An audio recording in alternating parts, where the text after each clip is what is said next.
Greetings, webheads, and welcome to episode 69 of Witty Banter, yet another Marvel Crisis Protocol podcast. I'm Patrick. I'm Alex. Also, nice to the episode number.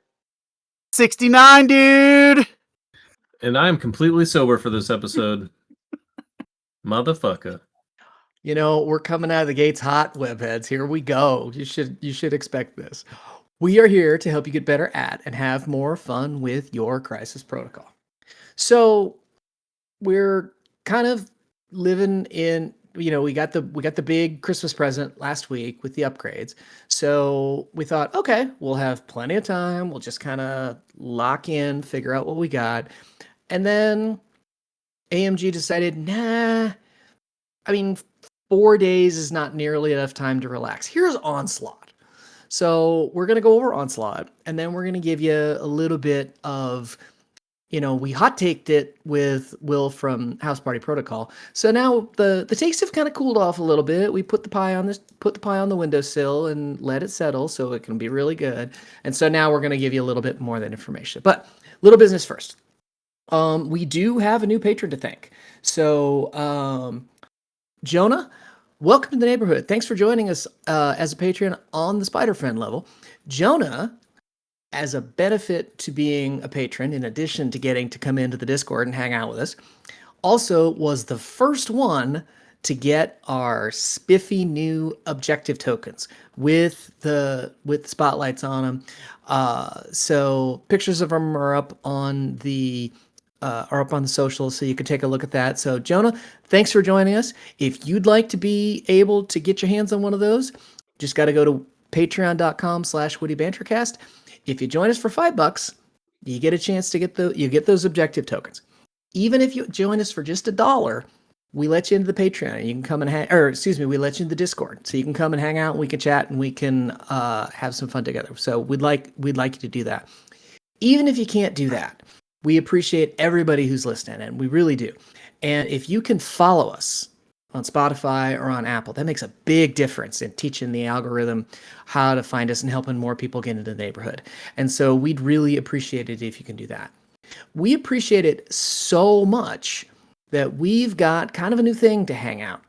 We have, because the updates sort of got delayed, AMG has been super cool to us and has been sending us boxes of stuff that we can give away to webheads. But we couldn't do it until after the updates were done. So we got a little bit of a backlog. And you know what we like to say here? We don't see it as a backlog. Now we have a prize table.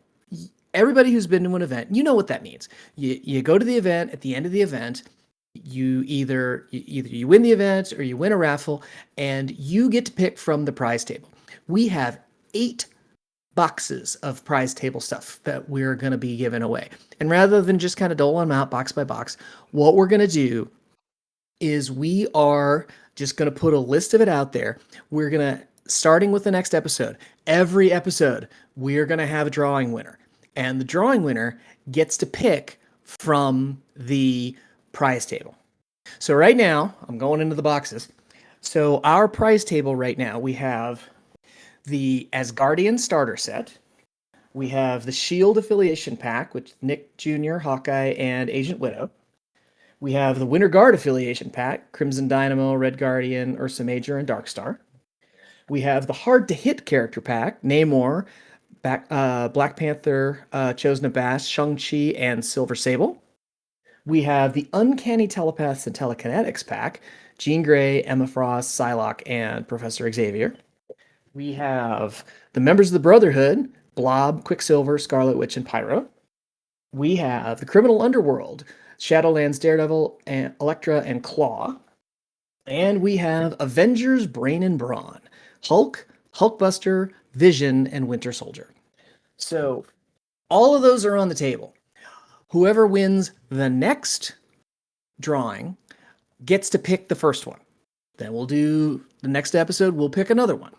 Gets to pick with whoever's left. And we're going to keep doing that until we clear out our prize table. So, how, you may ask, do you get to put a drawing in? Well, that's a good question.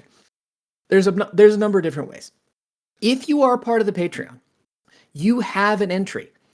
You have one entry if you're a itsy bitsy spider at the $1 level, and you have 2 entries if you are a patron at the Spider Friends level. Additionally, if you leave us if you follow us on Spotify or Apple, or you leave us a rating and a review on any of the podcatchers, you will get an additional entry. So that means if you're a Patreon member, you could get 3 entries. If you do that, you just have to send us a screenshot of the rating and the review. You can send that either to any of the socials at Witty Bantercast or wittybantercast@gmail.com. So, so we hope to see a whole bunch of entries because we got a whole bunch of prizes to give away. And we'll put the list up on the socials so you can see it as well. So good luck to everybody. We'll start handing out prize table stuff next week. It is time. We got all the way through our alphabetical wish list, and trying to get through that, we put on the back burner our Around the Neighborhood segment. So it's time to bring that back. It's time to kind of get back to regular service. So David, what's our Around the Neighborhood topic tonight? So, with the changes in mind, some of us have played games with the changes, so I wanted to know from you guys what are you guys playing, and what change or model change has like surprised you the most. So for me, I've been playing Wizards because like I think they're good now. I mean, they were good before, but like they're just I love Wizards. But anyways, Drink. I've got a chance to put Hulkbuster on the table a few times, and let me tell you, that guy is fantastic. Like, he's just like so difficult to move now, and he like doesn't have to, like, you don't have to worry about conserving power so that you have power to like damage reduce. So now it's like, oh, on round 1, I'm just gonna walk, I'm gonna shoot you, I'm gonna push you. If I generate enough power, I'm gonna throw a terrain piece into you. And like, he doesn't care if he goes to 0 because he still has DR. So, and he is really, really fucking hard to kill now. I think I had one game where I ended the game when he had 4 damage on him. And it took a Doom Prophecy. It was a Doom Prophecy activation on Big Valk with 3 attacks because she used her little Ride of the Valkyries so she could get the 3rd attack. So she probably threw like, I don't know, probably 50 something dice at Hulkbuster and got him to 1. He lived on 1. So like, that dude is pretty tanky. I really like Hulkbuster. So that's my change. What about you guys? JP, how about you? What's the prompt? I felt like it was a 2-part prompt. It was like, what have you guys been playing? And Okay. So last week was the first time I'd played. Last Friday was the first time I played since the changes were announced. I haven't played since Friday. I only played 2 games. I brought Steve to the shop because, you know, I had to get him out on the track, test his new wheels. And yeah, I mean, it's pretty much kind of how I anticipated, with the like loss of tempo round 1, but kind of feeling the same after that for the most part. You do run into those situations where you like don't have enough power to use a superpower where you did before. So that's still a thing, but the new design opens up so much more like so many more roster options for him that I think it's going to be an interesting journey for Steve players. I mean, I'm sure there'll be. I mean, there's already stuff people are talking about with, you know, like Invincible Iron Man got the big glow up, and like he actually works with Steve now, so that's like a double plus for the list. Like 7/7 Invincible Iron Man with a refunded aura is pretty silly. So yeah, I mean there's gonna be some ideas floating around, but I did enjoy it.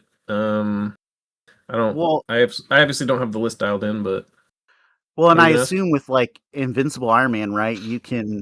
Like, you can, so you could like on round one, right? You could spend for a reroll on somebody to get a power back, and then spend for a reroll on somebody else and get a power back, and That's like true. That's true. keep So the keep the obtaining that reroll. yeah, that's true.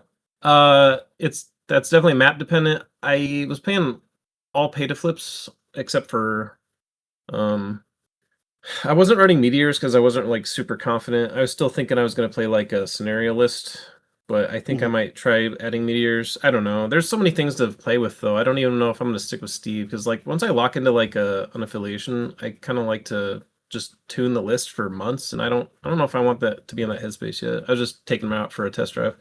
But anyway, uh, the two maps I ended up on were not very conducive to using Iron Man's aura. I played on the D pay to flip, and then I played on Guardians, so it was just awkward. Yeah. So I didn't bring him in either game. Plus, I don't really enjoy Iron Man on pay to flips anyway because he's so immobile. Aside from like Yeah. the spender, he just doesn't rotate like I need to. So I don't know. It's kind of like I like the idea of him, but I never put him on the table. And then as far as like characters, I would say probably. I mean, this is gonna be like super fucking cliche, but Angela got like the glow up for me. Like she went from zero to hero. After really the good. I mean after the terrain nerf, like that bitch was like dried out, like hung on the clothesline. She was done.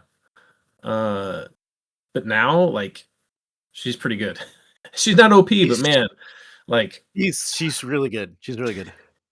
Asgard as a whole is like they have the three models that do the thing against uh threat level now. So they've definitely formed kind of an identity there.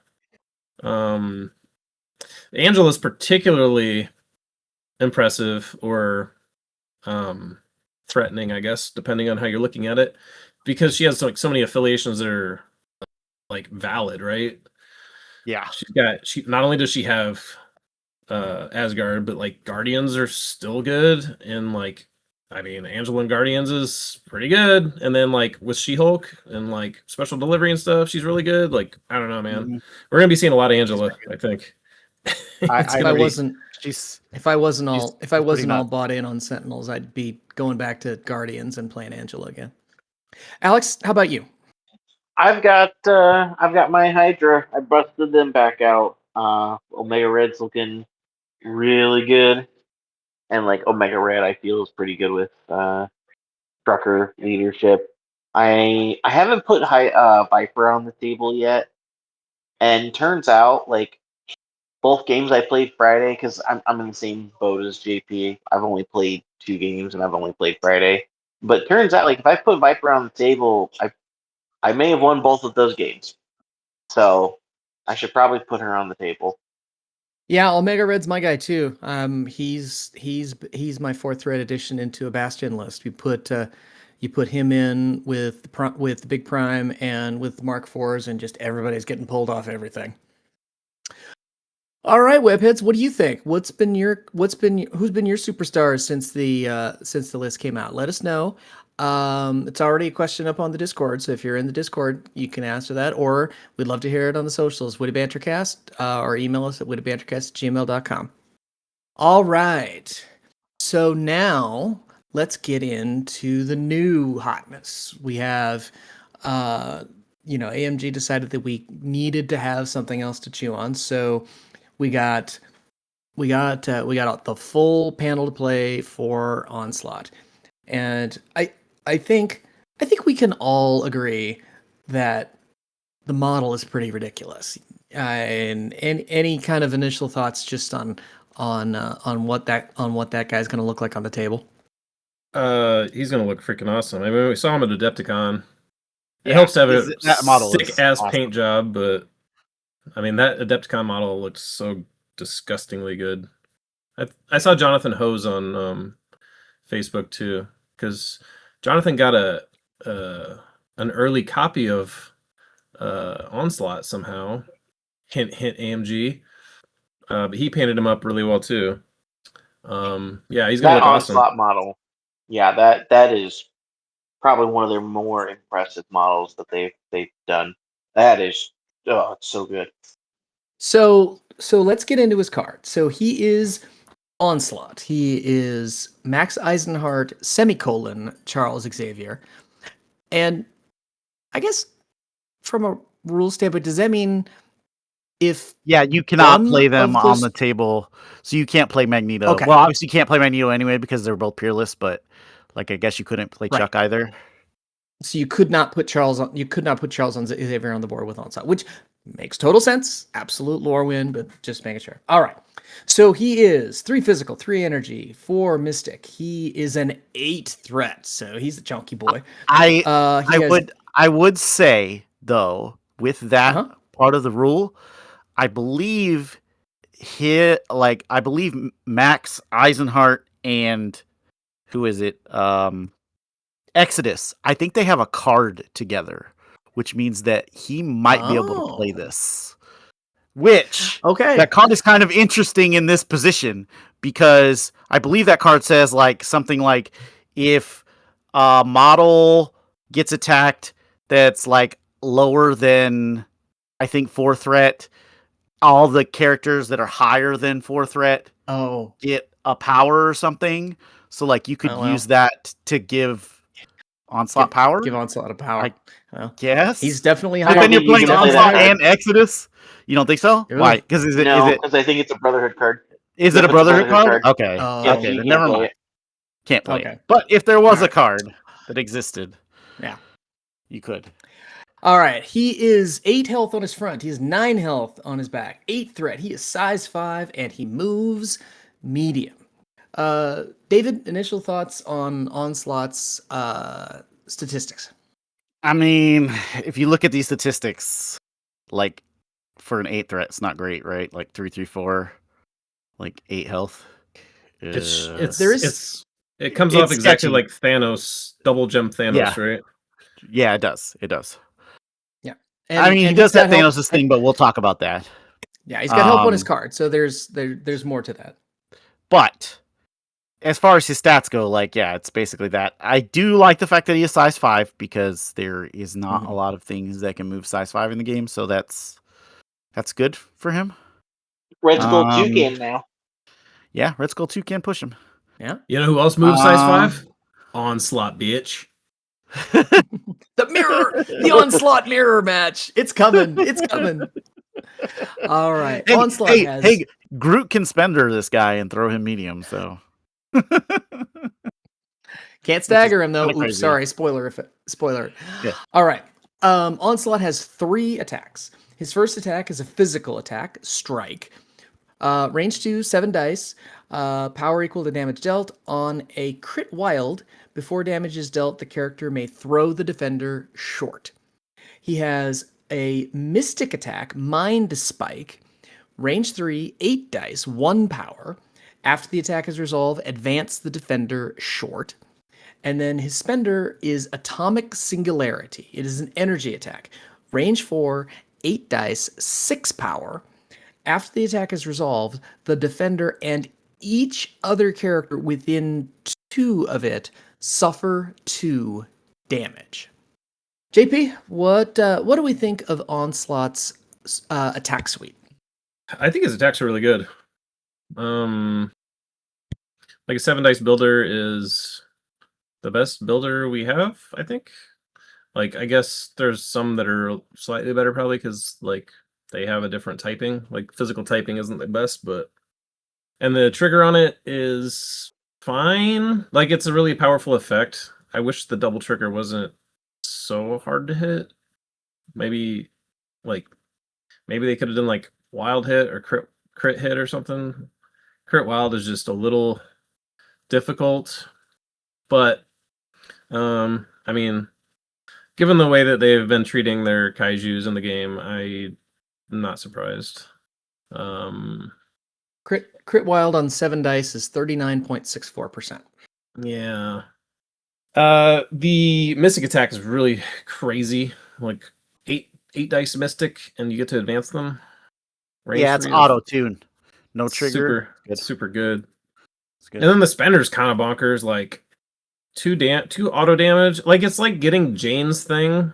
It's like doing Jane Spender, but you don't need the trigger, and it like does damage to the target too, which is like it's insane. So like the single target damage is really good on it, and it's got a super explosive. So like the single target damage kind of ends up being equivalent to like 12-ish dice. Well, and Um, if he has 7 power, right, he could just like hit somebody, walk them into 2 of a bunch of people, and then use the spender. Now it's oh yeah, it's I see what you're saying. Yeah. now it's each other character. That means that he would do damage to allied characters, right? Yes, Um, and he would do himself. damage to himself he if would. he's Yeah. within 2. He basically Right. does damage to everybody that's within 2, including the target, which is kind of it's fine. It's fine. Like for that, All I don't right. think you could have like an explosive effect like that and only do opponents. That might be too good. Yeah. I do All want right. to say, when it comes to this Yeah, attack Alex. suite, there's one bad thing about it, other than what JP mentioned about the trigger on the builder. What Yeah. the fuck is the name of that builder? You're telling me they couldn't come up with anything for Onslaught other than Strike? I feel Get like the it's fuck just a out of here. joke at this point, right? Like they just put Strike on him to do it. You're telling Because me we they just couldn't complain come up about with something? them just putting strikes on builders. When they They like do strike now, they should just do it in like a stencil font so it can look like the old generic foods that like the old generic beer from the 70s. yeah. I feel like they could have taken like I know Onslaught yells shit in one of the fighting games. I can't remember which one he's in. I want to say it's Marvel vs. Capcom 2. I think he's like the boss at the end that you can unlock. That's You're telling me he didn't have some crazy ass thing that he says? They did it with Captain America and fucking Wolverine with Berserker Barrage. You couldn't yeah. have taken something from that? Like, Yeah. oh, come on. That does yeah, I hear you. I feel like that's a bit of a missed opportunity. That's fair. The All other thing right. I will say So about the attacks, one more thing, yeah. and it's just a neat thing. I always like to see all the different types represented in a character's attack profile. I just think that's cool. Yeah, so he's got one of each type he can pick from. Yeah, I agree. I think that's cool, especially for a character like Onslaught who's kind of hits with everything anyway. So Yeah. all right. For his superpowers, we have an active superpower, Astral Teleportation. It is 5 power. Place this character within range 5. Yes, range 5 of his current position. The superpower can only be used once per turn. We have another magnetic projection. It costs 3 power. Choose an interactive terrain feature of size 4 or less and within range 4 and throw it long. This superpower may be used only once per turn. We have a reactive superpower, Psychic Driver, costs 2 power. After an attack targeting another allied character is resolved, this character may use this superpower. Advance that allied character towards the attacker short. A character can be advanced by this superpower only once per turn. And then we have 2 innates, Material Astral Manipulation. When this character would suffer 1 or more damage from an enemy effect, reduce the amount of damage suffered by 1, no limit. Additionally, during the power phase, this character gains 2 additional power.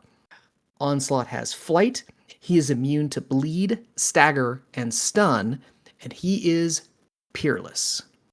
Alex, thoughts on Onslaught's superpower suite? Holy crap! They really gave him quite a suite.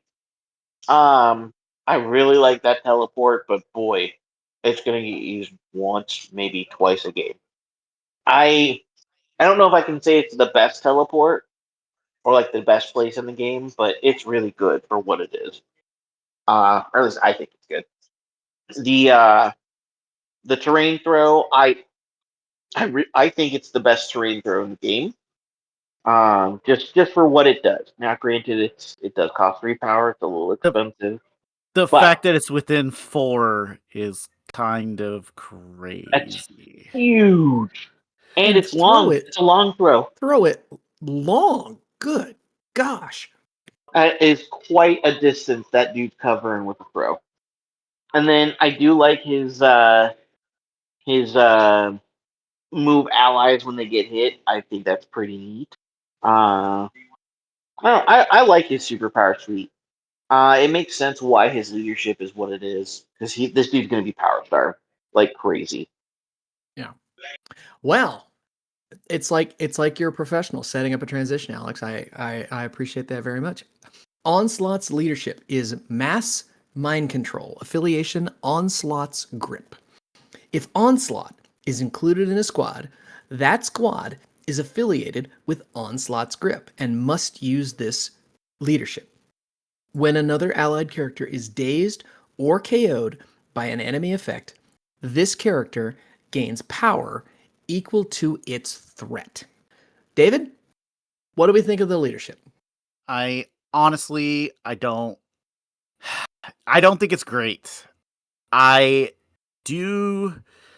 mean, obviously it's got the Dormammu thing going on, so having the ability to pick your characters and them be affiliated it's always going to be powerful, just because he basically gains a character every time they release a character. So like it's good. But the effect on it, man, I just I feel like this is not going to happen often enough for it to have value.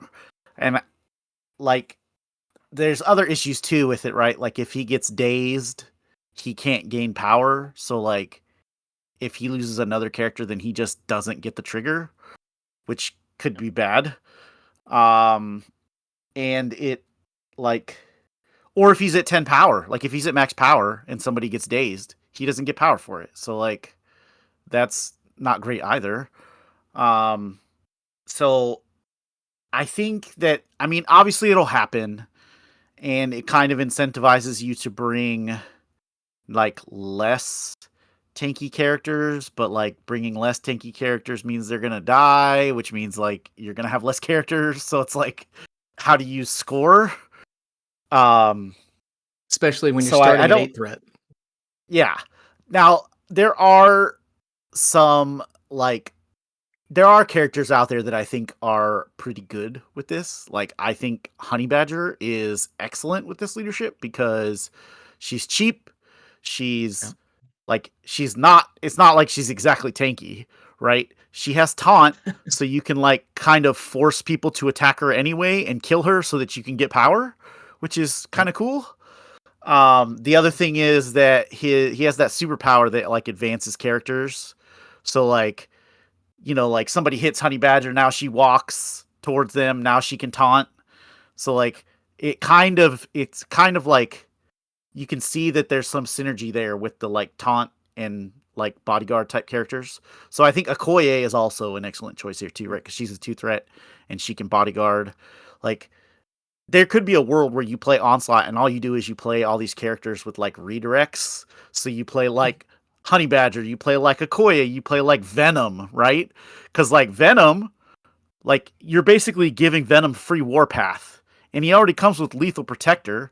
So like people are not going to attack Venom because now he's like walking at them and like hitting them back. Like it could be cool. Hey, listen, But- in a world where Asgard could be threatening the entire meta with like 3 characters, I think it might just be the only way to play this guy. Yeah, it might be. You might be right, because Yeah. you're going to need to be able to redirect some of those attacks, because like you're right. I mean, Like, every Asgard list is going to run those 3 characters because they're just good anyway. Well, and like they have access to Doom Prophecy. So like Doom Prophecy on Angela, like if Angela attacks this guy, he's probably dead. Like she's throwing so much dice at him. Like he has to be able to redirect. So it probably means they're playing that this kind of roster is playing Sacrifice, right? Like you have to, I think. Well, yeah, for sure. Not only that, but like redirecting into a 2 on those spenders is really good for you. Yeah, it's super good. Free. It's super good. And I mean, JP, you've been playing Dormammu, which is probably the closest thing we have to an Onslaught right now. What are your thoughts in terms of kind of the character card as a whole and how you see him playing? Well, I definitely will probably be hang up Dormammu for a while, just because of the aforementioned triple threat from Asgardian pilots. Because that's just not.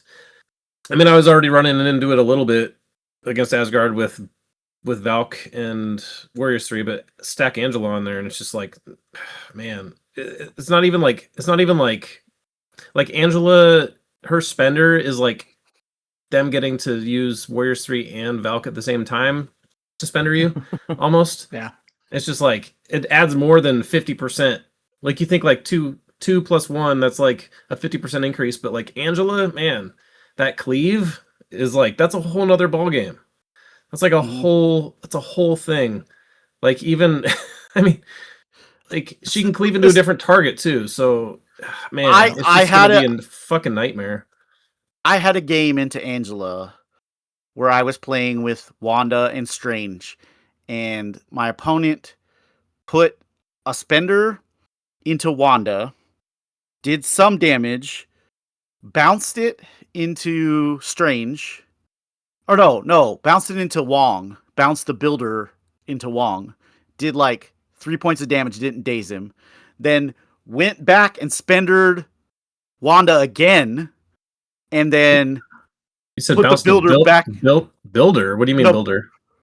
He bounced the Xiphos from the cleave, right? So he put the spender into Wanda, cleaved into Wong, and then he did 3 damage to Wong, left him on 1, and then spendered Angela spendered Wanda again, and then didn't daze her, but like got her to like I think she was at like 1. And then he put the builder into Wong and dazed him. I had to no more mutants the stupid angelic assassin so that I didn't lose Wong. Like it was pretty crazy. Or well, no, not Wong. So I didn't lose Wanda because he would have just put the angelic assassin into Wanda. So he would have picked up 2 of my models in one activation with Angela. It was pretty crazy. And this wasn't like Doom Prophecy or anything. This was just her with power. Like it's crazy. Alex, thoughts on Onslaught's character card as a whole? Onslaught character card as a whole, I think it's super solid. His leadership is kind of the one bad thing to his card, I feel. And I mean like strictly just like the worst part of his card, not necessarily it's bad. It's not good, but it's not bad. Well, it's kind of like it's the leadership tax for being able to take whichever characters you want. Right, yeah. The leadership isn't that great because of that, which is fine. They have to balance it in some way. His tactics cards, if that's what we're getting into. Oh my god, his tactics cards are a different story. Can we? My God, you are just a professional at these transitions, Alex. I can't even believe it. Holy cow! Hey, I'm trying to derail this thing. We're not doing smooth transitions here. We're going all over the map. We're doubling back. We're like our gas efficiency sucks balls. Okay, you're the anti-transition. Like Blocky from 1906, where you get 45 feet to the tank. So, are we talking about anything else after Onslaught, or are we calling it? Yeah, we're gonna do kind of our lukewarm takes on the character updates. Oh, okay. Because I wanted to get a little bit more in the weeds with Onslaught, but that's fine. Yeah, we can. Go. Okay. Go. All right. So I think you brought up a good point. Like with the comparison to Dormammu, I think that's basically the comparison you have to make now because they're very similar on certain levels, right? They're both an 8-threat leader. They both can take whoever they want in their squad. So I guess maybe I should have waited for the transition and then double back because one of the differences is the leadership, which Dormammu's leadership, hands down, is like way, way better than Onslaught's. Like, it's not even a like 100%. Dormammu has one of the better leaderships in the game. Like, I'm not saying it's like top tier, but it's like definitely top something. He is not. Um, He is not paying a tax for being able to take whoever he wants. No, like the leadership's super good, and it like still gives you Dormammu's like still a leader that is hanging out after all the card changes. That he still gives you tempo depending on how you're building your list, which is like a rare. That's kind of rare form these days. And then the other difference is, I guess, what we haven't gotten into yet is the tactics cards. Dormammu only has one tactics card that's worth it in my opinion. It's Dark Resto. I think Dormammu can still do the Fury reposition, steal your back supply, right? I think he's the only leader, or he's the only leadership that lets you do that now. I don't think there's anybody that lets you do it. Because like you can't do it in Inhumans, right? Like yeah, no, I think you're right. Leaving that grunt out to dry. yeah. Right? No. Well, How would it work? You would let's- double move grunt and then You double move reposition grunt, Fury reposition, and then pick up the thing with the grunts. grunt, and then you they're just move you move Fury somewhere, and they're just kind of hanging out, right? but then And then if they die, obviously you just kick the token back to right next to Fury, and then somebody else comes and picks it up. I suppose it's not like an ideal pickup, but you could do it. It's fine. All right. But yeah, the other thing with Onslaught, we're gonna keep going back, Patrick. I'm derailing this motherfucker. It's getting tipped over. All the grain on the train is gonna be rotting on the side of the tracks, dude. It's over. It's gonna be smelling for miles. Another thing with Onslaught is he doesn't have any dice mods. All these big guys have dice mods, and there's none to be found. Like you look at Adam Warlock, like he can take any of the gems, so he can take reality or time. Obviously, you're probably going to take reality, but same with Thanos. Dormammu counts skulls in both rolls. You've got, I mean, we could go down. Those are the only 8 threats, but we could go down. We could go to Malekith, right? He's got the crit skull thing. So yeah, it's kind of odd to not see dice mods on this guy. And then as far as superpowers, I think that David kind of touched on that. I think the superpower is the one that lets him advance models. That's kind of like I think that's gonna kind of inform your list a little bit. Like you're gonna pick models that want to do that. Yep. And like taunting is obviously like a good reason to get closer to your opponent. So I think I really like the idea of Honey Badger. Like with the glow up and her being a 2-threat and like him getting power from her dazing and like being able to redirect those Asgardian spenders. But like characters like Black Dwarf 2, stuff that's not getting used that much could be useful. I also like maybe. Cage here with Heroes for Hire, right? Yeah, Cage for sure. I have a love-hate with Cage. I've come around to Cage a lot more in the past couple of years, but man, he's just, you know what? I'm gonna give Cage his flowers right now. If that guy gets power, he can actually do some damage. He can put a thumping on somebody. Between like a builder, a spender if he can hit the trigger, and then a terrain throw, like he can actually put a hurt on somebody. Well, and like you're advancing him towards targets where now he's in range too, right? Like, yeah. He does have to get powered up, but that's fine. Like he's a tank, so you don't want him to be an insanely offensive tank. And then the teleport thing, I don't know if I actually like the teleport that much. I think it's one of the worst teleports in the game, honestly. Because like 5 power is just insane. Like Ghost Rider CGR has a range 5 teleport. Even before his nerf, do you know how many times like you would see him teleport range 5? It would happen sometimes, but it wasn't that often. And it was when you needed a range 5 teleport. Most of the time when you're teleporting, especially with a large base, you might need like a range 2 or like a range 3. Yeah. Maybe even range 3. Like range 5 is just insane. Like that's just such overkill. I would have to I would have to sit and map it out, right? Like I'm assuming that he can rotate on a B, right? Like he can go from one B to the other. He can do that, I'm right? not sure on that one. I'd have to map that one out too. It's possible. The B's is such a stretch though. Like even It with a is, but I think large space on the inside, range 5. I don't know. Maybe. I think it's definitely close. Well, range So B's are set up range 3 from the side, I believe. no, they're range 4. Are they range 4? They're range 4. Okay, so that's 2 range 5 sticks between them. So that's 10 inches.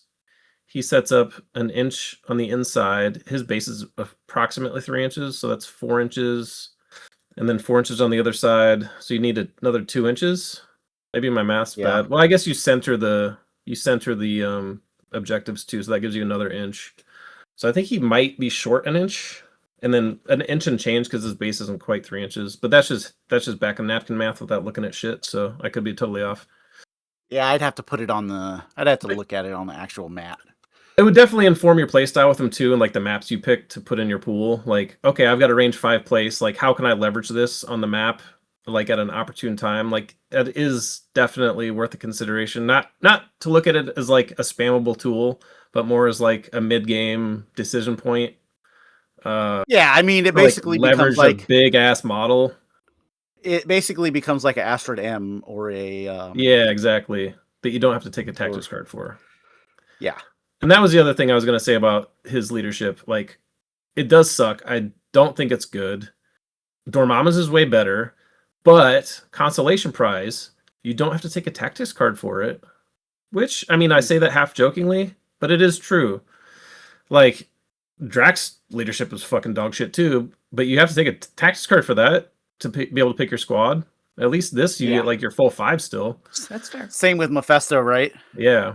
I mean, I like Mephisto's a little better. I mean, I like it a lot better than Dracula's. I think Dracula's is just kind of garbage, but it is. You're not wrong. No. But yeah, Immune to Stagger. Immune to Stagger's pretty good. Yeah, it is very well. good. I mean, you better be if you're an 8th threat. God, getting staggered would just be devastating. Well, shit. I mean, Thanos isn't. Yeah, that's fair. That's fair. Warlock kind of has like a soft immune. Yeah. Stagger, but he has to time it.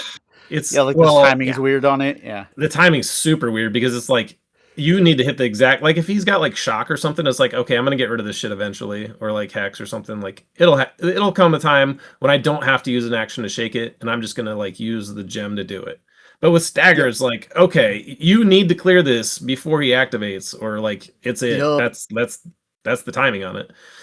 So, and then like Malekith, when he gets staggered, that sucks. Like anything big like that, like having stagger is just huge.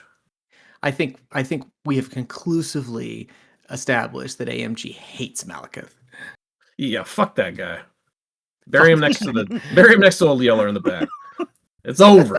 It's him and Thor, him and Hulk.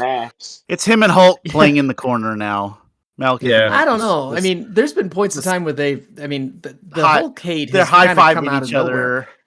They've AMG has taken like update after update after update to really demonstrate the fact that they hate. Just kicking that dog. Fuck that dog. They had to dig a triple wide grave for Hulk. No, we're still derailing. We're still derailing this, Patrick. We have one more thing. Tactics card. Stolen Power of Sidorak. It is an Onslaught grip affiliated card only. It is an active card. During Onslaught's activation, he may play this card. Onslaught gains the Nothing Stops Onslaught superpower until the end of this round. It costs 3 power. Push this character short. It does not stop its movement if it contacts a size 4 or smaller interactive terrain feature. Instead, the contacted terrain feature is destroyed, and this character continues being pushed. If this character contacts one or more other characters, choose one contacted character. The chosen character suffers a damage, then this character stops as normal. A character can be damaged by this superpower only once per turn. JP, is this card good? Yeah, this card's really good. Yeah. It's literally Juggernaut's Scoot, right? Like it's literally the same thing, except for Yeah, he destroys 4, and Yeah. Juggernaut only destroys 3. It Right? literally So it's like better. it can't be stopped by terrain. I mean, Yeah. I guess it can be with size 5s, but what kind of weirdo plays size 5s? Like that's just I say that again Hey, half jokingly, with the- but like our meta doesn't With the new use size overhang 5s. rules, maybe Mhm. size 5s actually come out. What are the new overhang rules? Where you can like basically you and your opponent can decide if something is an overhang, and if it's an overhang, you can actually put models under it. And like it Oh. doesn't count as part of the terrain. So technically you Okay. could say with the Quinjet, you could be like, are the wings Mhm. overhangs? If they're overhangs, then that means we just don't treat these things as terrain. Right. Okay. Also, Um I mean, a character can be damaged by this superpower only once per turn, which means you can push him more than once. yeah. It's Yeah, just it's it's exactly Juggernauts. like Juggernaut's thing. Juggernauts, So yeah. You can keep doing it. You can it's keep kind of doing it. like Yeah, 100%. it so there's a little bit of redundancy with that in the size or the range 5 teleport, but there's an advantage with this where I guess with you could like use one to engage and one to disengage if you need to, or if you need like just a discounted, like you only have 3 power, say, and you need to Mhm. get a movement to get like 2 shots off. Right. That's kind of significant for him because like five power is a big ask for that teleport. Also, like it's nice to have just a tool that lets you like plink a character for 1 damage just on demand. That's not to be understated.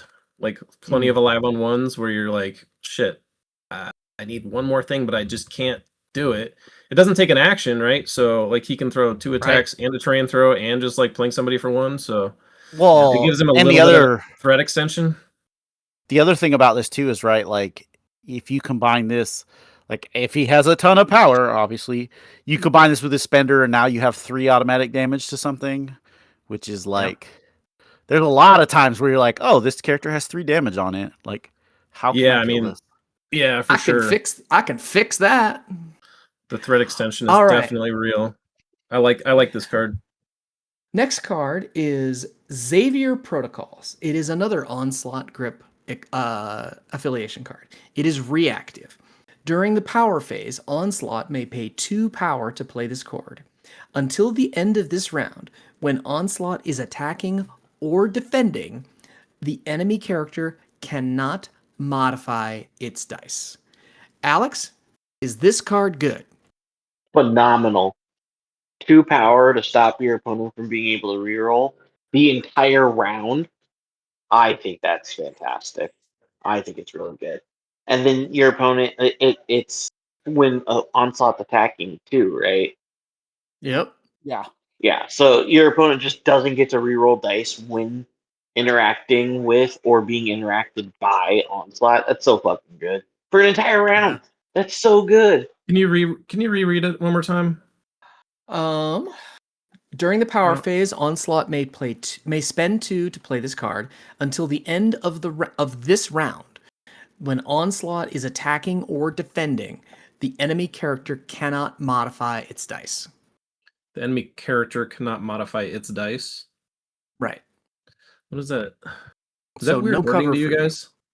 So it Enemy means character. that if So just somebody's the enemy attacking character attacking? Onslaught, Yeah. so if somebody's attacking Onslaught, they can't modify their dice. And if Onslaught's attacking something, they can't modify their dice. Right. So no I'm just cover. wondering why they didn't use So it's the plural. so it's not like direct. plurality So of it's not like character. directive. So it's not like directive 1 where it just turns it off for everybody. It's got to be involving Onslaught somehow. Right. No, Yes. I get it. I just this is definitely a good card. I like this card a lot. All these mod type affiliations or splashes and things. Nope. Like it just completely No mods for you. negates No that. mods for you. Hilarious. Well, it like Hilarious that it they, also. I mean, it they takes away. updated Zemo. Yeah. I mean, clearly, like Zemo would have been cracked out with this guy, right? So probably for the best that they changed him. You think he would have been cracked out? Yeah, I mean, it's obviously it's not better than with Dormammu or something like that, but like just giving Onslaught the ability to have rerolls and like having a cheap character that can do it, right? Yeah, it would have been nice to have rerolls for sure. Yeah. And All the right, fact that he could like, if Zemo gets attacked, he could like advance Zemo towards somebody, and now he's moved the bubble, and you've also gotten him in Master Swordsman range and that kind of thing. But obviously, Zemo's in the fucking grave right next to Hulk and Malekith, right? Obviously, you just pick Heimdall now. Duh. there you go. Yeah. Our next card is Inquiring Minds. It is also an Onslaught Grip affiliated card. It is active. During Onslaught's activation, he may spend up to 9 power to play this card. Up to 9 power to play this card. For each 3 power spent to play this card, choose a character other than Onslaught within 5. Advance each chosen character short. David, is this a good card? I think this is a really good card because you can pick anybody, and there's very few characters who can stop this. Like Emma can't stop this. Like Mind Dragon can't stop this. Like, because it's a tactics card. So it has to be the characters. Like, the only character I think that can stop this is Magneto. Is he the only one? Is he the only one that just says stop advances? I don't think there's anybody else that stops this, which Move is Sentinels. crazy. The Sentinels says superpowers and mystic attacks. It doesn't say tactics cards. Right. So it moves. Right. So it moves Sentinels. I think that's what I meant. Yeah, it does. Yeah. I think Magneto's the only one that stops this. I can't think of anybody else off the top of my head. There's nobody else that I can think of either that stops this. And you can't, and he can't. Well, I guess he could face Magneto. That's true. Yeah. So like, this is crazy. Just having the ability to basically, I mean, this is like basically I reposition the board essentially. Like if he has 9 power and can move 3 models, if he does that as a last activation, he could like completely swing a bunch of VPs with this, right? Yeah. Like it's like, I'm gonna move this model onto this point, and I'm gonna move these 2 models off of these 2 points, and now I'm scoring 3 more. Yeah, right? it could be a 3 victory or whatever. I mean, that could be 3 victory point swing for sure. For sure. Exactly. So this card is really good. All right. The only problem with it, obviously, is we're getting into the realm of all these fucking cards are expensive. So, like, how is he going to have the power to use any of this stuff? The leadership, duh. Obviously, yeah, that's it. That's the way you do it. You do the leadership. All right. The last tactics card is Traitor to the Cause. It is an Onslaught script affiliation, and it is an active and costs an active. It is costs an action. During Onslaught's activation, he may spend 4 power to play this card. Any number of enemy characters within 2 of Onslaught may spend 2 power. Each enemy character that spends power drops all its objective tokens it is holding and advances away from Onslaught short. Then Onslaught gains 2 power for each enemy character that spent power. Finally, Onslaught makes the Psychic Storm attack shown above. What is the Psychic Storm attack, you ask? Well, that's a good question. It is a Mystic attack, an Area 2 attack, 10 dice. JP, is this card good? Actually, I had to kind of digest this card a little bit. Like an Area 2 10 dice Mystic attack is pretty crazy. Giving Area your opponent 2 of a large base too. Yeah, true. Giving your opponent agency over the outcome is a little spooky. I don't love that.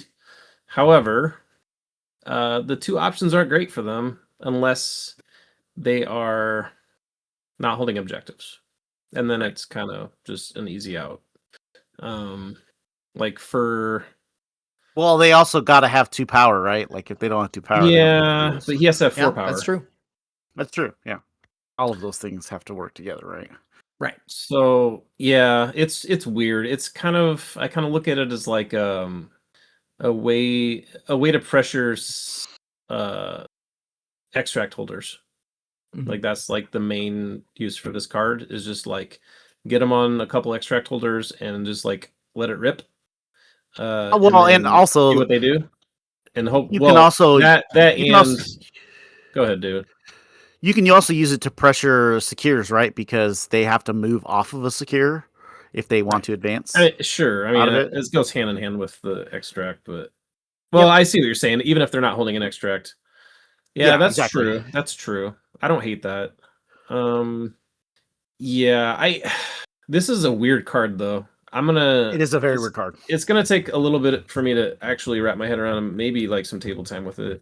The other issue with Mhm. this card isn't a direct issue with the printed words on the card. It's that there's so many freaking tactics cards that he Yeah. has that are good. So like he's got And competition. I think this one is the worst one, right? Of all That's of them, kind of- I think this one's the That's worst my one. initial thought. I agree. This one seems like one of the worst ones, just because it's just a weird card. It's either that or the Juggernaut push one. Man, the Juggernaut push one's so good though. It is good. Because I he mean, gets I- that I mean, he gets they're that all good. power for the whole game. Like No, he it's for just the round. gets No, it. end of the round. Was it for the round? End of the round. Ah, Yeah. I thought it was for the. If I it thought was it in the for game, it would probably be the best. If it was the for the best game, tactics Oh, that I he had. see. I see. Oh yeah. I thought it just said That'd that he gains the superpower, but no. Okay, No, right. It is for that'd be for the busted round. as hell. All right. But it is free, so he's only It's- paying for the scoot, right? Right. So, okay. Let's just kind of do a overall wrap up. Alex, with taking into account both the character and the tactics cards, what are your top line thoughts about Onslaught? I'm going to say he's a 7 out of 10. He's playable, but he's not going to be like over the top, crazy, unbeatable. I feel like he's going to be a little bit of a toned down version of Dormammu in the sense of like I don't think he's going to be super oppressive until your opponent figures out how to play him. Then it's going to be a complete 180. He is going to be hard to beat. But All right. it's also a situation, and you just got to make sure your dice are good. And we all know that's a skill level. That is absolutely a skill issue. David, top line thoughts on Onslaught's grip, tactics card, the whole shooting match. I mean, this guy is like, he's a slot machine, right? Like you're just like throwing dice and going, okay, if these attacks do damage, like this is gonna be good, and if they don't, it's gonna feel kind of bad. I think his superpower suite is very interesting. To me, the biggest thing that jumps out at me is that one, obviously, JP hinted at it earlier with the Asgardians. I think the Asgardians are going to give this guy so much problems because he's going to have to play so fucking cagey to not get completely just like rendered to death. To get an Angela in his face. The other character I think that will cause this guy problems is Namor, right? Because his main defensive tech is that defensive, like damage reduction. Yep. Like it does help that Namor can't stagger him. That's at least good for him, as opposed to like Apocalypse or somebody like that. But still, like, and I mean, he's 3 physical, so like the way the leadership works, you're kind of incentivized to just attack Onslaught because, like, if you're dazing his other guys, well, he's gaining power. So like, why not just attack him anyway? Because he's gonna gain power that way, and like it kind of incentivizes you to go into him. Yeah. Although that incentive also sort of fixes his power problems. It does. It definitely does. But I mean, he's like he's still gonna. I assume he's still gonna want to do the attrition thing of like, I want to activate. I want to take something's activation so that I don't have to deal with it. Yeah. And so then it's going to leave him open for like him activating too early and then just getting jumped by somebody's team. Sure. So you're going to have to find a balance between like when to activate this guy. Like, do you hold his activation? If you hold it too long, does he just get dazed? Or, or do you go with him early and try to get a daze? And then what happens if you fail? Especially since you don't have any dice mods. And then now that character's powered up and just like goes back into Onslaught. So I think it's definitely going to take a lot of nuance to kind of figure out like how to do that. And like we talked about earlier, I think that he's going to probably want the characters that can redirect attacks. Like I just think that's going to be probably his bread and butter. And I like the Honey Badger. I like the Venom thing. I like any of the characters with clapbacks because like obviously getting basically a warpath on a clapback is pretty good. Like anybody who's faced Venom knows that like if I attack him outside of 3, I'm safe. But like now you're not. So also it Onslaught pays the power for the warpath, so Venom, that's true too. Like it doesn't impact Venom's economy. Yeah, it doesn't. To be able to like fully clap back with like a spender or something. Well, and it also like if you use Lethal Protector, right now it's like I've used Lethal Protector. Now you've attacked Venom. Now he gets to advance, and like all of a sudden Venom is moved a range 3 place, or a range 3 plus a range 1 off the base and a short move. So like you've gotten Venom like around the table pretty easily, right? Yeah, I mean, if he was max 3, it would be like 6, 10, like 12, about 15 inches or so. Yeah. Like moving a Venom 15 inches is pretty fucking... JP, top line thoughts on Onslaught as a whole? So I'm going to make a comparison to Dormammu again. Yeah. Dormammu is he's kind of like a raw horsepower model that doesn't have a ton of agency if your opponent decides to not interact with them. He gets to like fire 2 shots and then sit there and like hopes that he gets attacked so he can like push them away and like get his displacement online. I see Onslaught as being like way more tricksy and being able to proactively impact the board way more. Just you guys were talking about like him being a slot machine and like needing dice, and I do agree to a certain extent. Like you want your 8 threat to be like taking heads, but like having albeit it's a 39% chance, you still have a throw for displacement on his builder, and it's a 7 dice builder with 7 dice builder with throws like pretty decent damage output and displacement. The Mystic attack is like auto displacement and good damage. Really good. And then the spender is like, I mean, there's no dice involved with doing 2 damage to everything, so it is very good. There's not like a ton of dice reliance on most of these attacks to like get some kind of desired effect that's what's the word I'm looking for? When it's not like a random chance, it's like deterministic, right? That's when it's a deterministic effect. Yeah. So I like him. I do think he's being released at like a really awkward time for an 8 threat though. Just because of Asgard. It's like it's just I think Angela's going to be like a crowd favorite. Yep. So we'll see how the meta actually shakes out, but man, I don't know. All right, so that's our hot takes. Webheads, let us know what you think. We'd like to think, what do you think about Onslaught? Hit us up on the socials at Witty Bantercast. Let us know. So now we gave you our hot takes about the character update a week, last Monday when we teamed up with House Party Protocol. So now we've had a chance to sit on it. So let's take a look at those takes now that they've cooled off a little bit, and just kind of give a little bit more perspective on the character update now that we've had a chance to play some games with it. David, let's start with you. What, after getting a chance to actually see the character updates in the wild, what have you looked at? What are your impressions now that you've actually seen them in action? I mean, the health. Get your shot glasses ready. You're gonna need them, folks.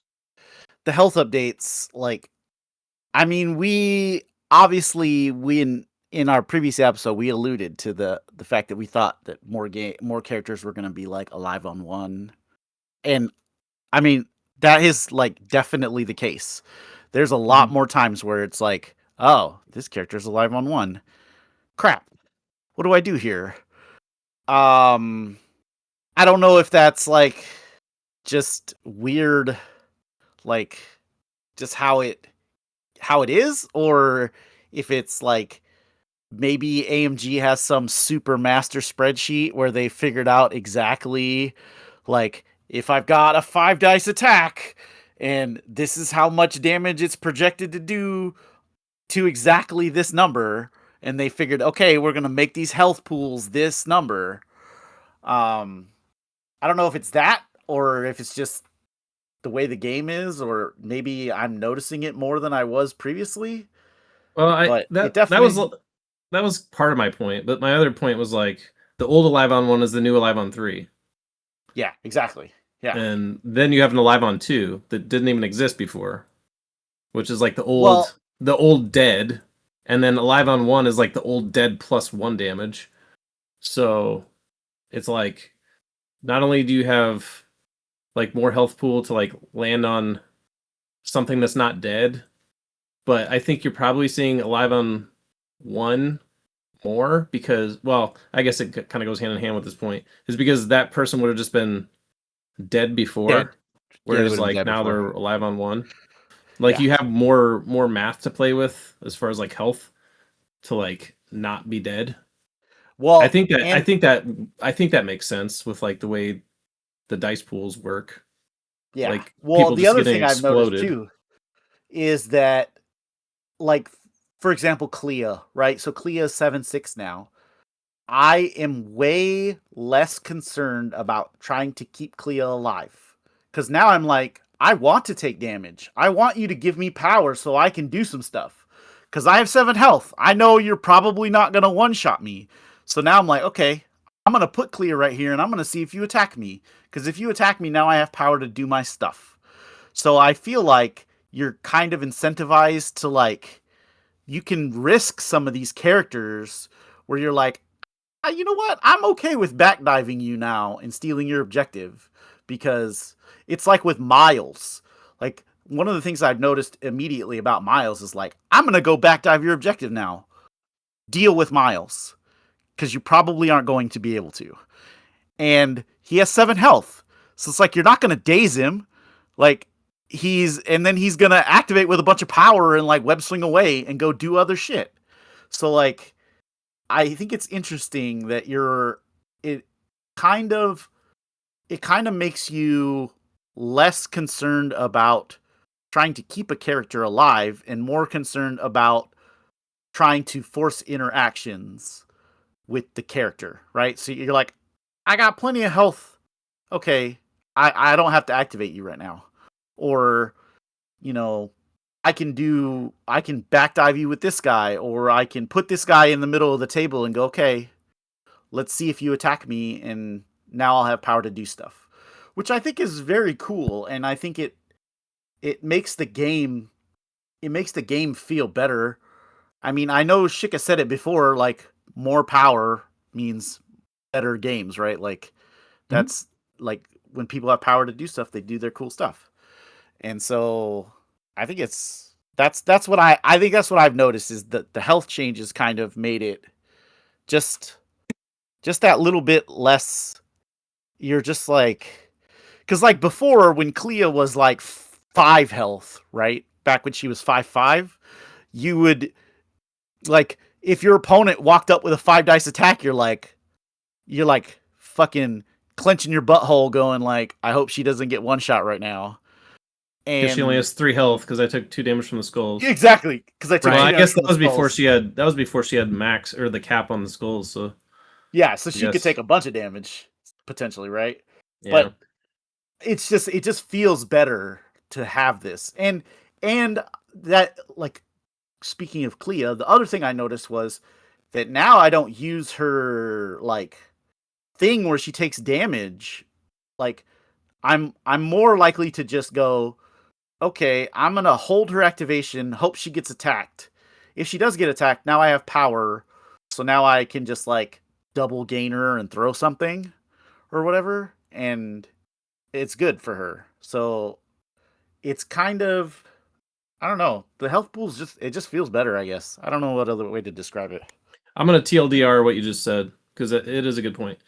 The way the game worked before, you had more instances where a character would get dazed, get power, and then they were able to rubber band that power the following round, Right. to leverage the power that they gained from getting dazed. Now, with the increased health pools, that rubber banding is happening sooner, like the same round, because they're not being dazed. So you have a much more like interactive game, and it's not as swingy between rounds. It's like inter round, you are having like a lot more exchange of power. Well, and the other thing is too, is it forces, so you also get yourself into other circumstances as the attacker, right? You're like, do I try to attack this character? Like, can I daze them? I don't know. I'm not actually sure. And what happens if I don't daze them? If I don't daze them and they're just like full of power now, it's like, holy crap, they haven't activated yet. I could just get like mollywopped. So it kind of, I think it makes your targeting, I think it changes the way that you prioritize characters. Because now you have to kind of go, can I daze this character? Because if I don't, it's going to be real bad. That was always the JP? question for us with Mortal Dice, David. Can I daze this?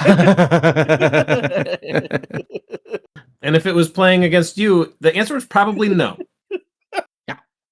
Yeah, I should know. Zemo 2. David's dice, just David diced him. Oh, Zemo 2's got 4 defense dice against a Doc Strange 2 spender. He should survive. Nope, take 6. Oh, he should be able to do it next round, especially with 7 health. And he's still got a reroll. He should be able to survive round 2 with that. 2 turns. There's no way he's going to get one shot by a Doc Strange spender. Huh. Well, he took 7 damage. Okay. JP, any additional kind of broad thoughts on kind of what the new world is like? I mean, if I'm being honest, I've only played 2 games with one roster into two different rosters. I played against Alex and then I played against Cookie with his Guardians. And with the Guardians, I guess he brought a squad that he played Groot, Star-Lord, Drax, so none of them got changes. He played Quasar and Moondragon, so they didn't get changed either. So he played an entire squad that didn't have changes. So I didn't really experience anything on my opponent's side. And I already kind of described like what my experience playing the new Steve was. Into Alex, I guess I played against this Hydra, and he brought Strucker and Spider-Woman and A-Bomb and Omega Red and Bob. So out of, I guess, Omega Red and Strucker and Spider-Woman. Yep. We had a Spider-Woman face-off because I had brought Spider-Woman under Steve as well. Spider-Woman's pretty good. 7/7. She's kind of a fucking brick, dude. Like, nice to see Jessica making a comeback. I got off interrogate and everything. Like 7/7. Okay. 7/7 with martial artists and stealth, like and an extract drop and interrogate. Like I think she's back on the menu, man. Like 3 health is insane, dude. And she's in a lot of affiliations too. Yeah, she is. Alex, any? But yeah. Oh, sorry, JP didn't mean to cut you off. Oh yeah, it's all good. Yeah, I think the new health is definitely a thing. Like, people are harder to kill for sure. How that impacts the meta, I'm not really sure. Like, kind of going back to what Dave was saying, I think there's going to be like more rubber banding in the same round. So, I don't know who that favors really. Like, it's like rubber bandception, where it's like if you come back into me, then like, I mean, do I have an advantage if I live and like go back into you again? I don't know. I mean, obviously having more health means that characters are going to be around longer, which I would assume would benefit scenario play more, but I don't know. The scenario players kind of took a hit a little bit. Like the webs didn't get too many buffs, and like Kingpin, he didn't. Well, I guess Prowler went up some health, and like Echo went up 1 health. But like Kingpin didn't change, Black Cat didn't change. Just if you play Rhino didn't change, Bullseye didn't change. Like a lot of the staples in his list. Oh yeah, Ironmonger, he didn't change. A lot of staples in the Kingpin list just like didn't get any buffs, so they kind of like Kingpin's still insane, but like the health increase doesn't help him specifically. Right. Really. Like an Echo, like her health increase was on the injured, so like it's less impactful for Kingpin. So I don't know. We'll see. It's too early for me to really have any like broad strokes on the game even. So Alex, how about you? A week or so into new character update world, what are your observations? David Dice are still bullshit. Hey, Bullshit! I don't think that had anything to do with the character update. Kang, Not gonna Kang lie. actually might not be terrible now. Okay.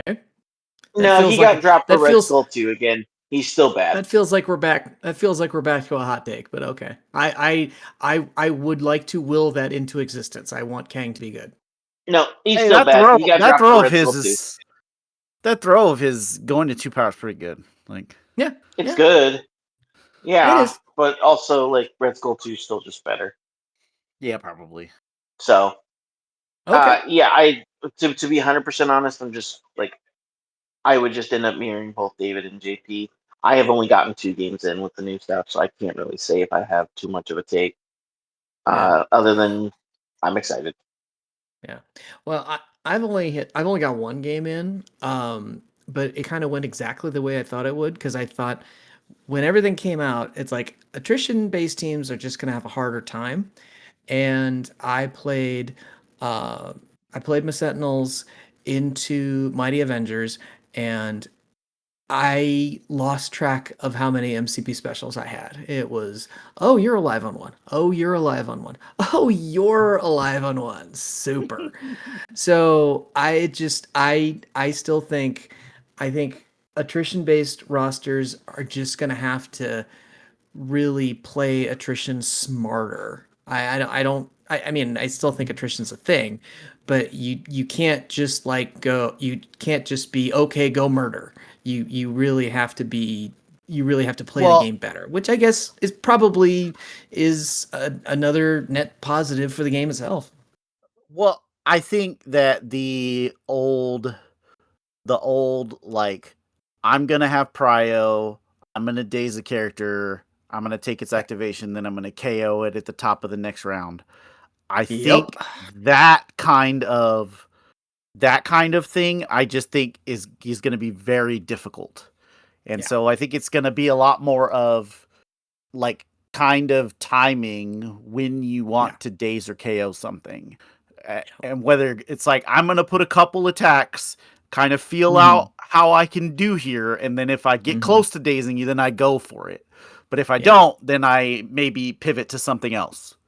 Or you really have to play a lot of focus fire, where you're going to have like everybody on your team shoot at this guy, as opposed to spreading it out. Yeah, I mean that may be what it becomes, which is good. Yeah, it may be. I think it's better. All right, Webhits, what do you think? What have you seen? What have you seen with the new updates? What's been your experience? Hit us up on the socials at Witty Bantercast. We'd love to hear. If you're a member of the Patreon, we are having a robust discussion about this on the Discord. We would love to have you join us, which you can do for as little as $1 a month at patreon.com/WittyBantercast. Thanks for joining us, Webhits. Thanks for giving us your ears for a little while. And until next time, be good. And play Angela.